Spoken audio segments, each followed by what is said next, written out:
Nous allons étudier la crise de 1929 et ses conséquences. Le jeudi 24 octobre 1929 a lieu un krach boursier à la bourse de New York que l'on appelle Wall Street. En effet, 13 millions de titres sont vendus le même jour.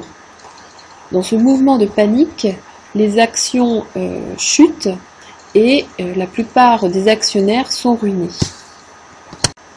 Cette crise, qui est d'abord boursière, s'aggrave selon l'effet boule de neige. En effet, la crise se transforme vite en une crise bancaire, avec la faillite des banques qui avaient acheté des actions et également avec les épargnants qui perdent leurs économies. Puis, la crise devient économique, puisque le crédit est paralysé, la consommation baisse, ce qui provoque une surproduction agricole et industrielle, et de nombreuses entreprises font faillite.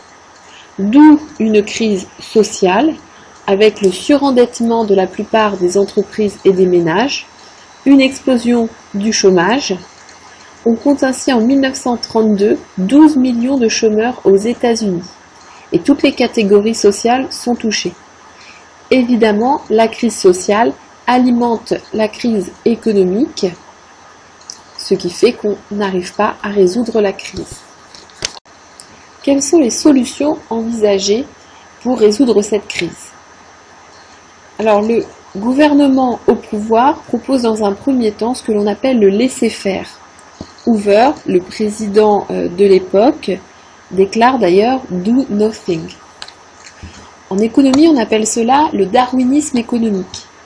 L'idée est d'éliminer naturellement les entreprises en difficulté, alors que les entreprises compétitives se renforcent d'elles-mêmes. Et la crise doit ainsi se résoudre seule. Bien évidemment, cette solution ne convainc pas. Une deuxième solution est proposée, c'est ce que l'on appelle les théories interventionnistes de Keynes. Il s'agit là de faire intervenir l'État pour corriger les difficultés par une relance de la consommation grâce à une politique de grands travaux.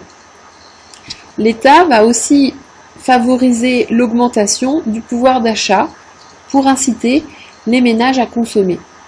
C'est ce que l'on appelle un État-providence. Roosevelt, candidat aux élections de 1932, décide de suivre les théories keynésiennes qu'il applique dans son programme appelé le New Deal.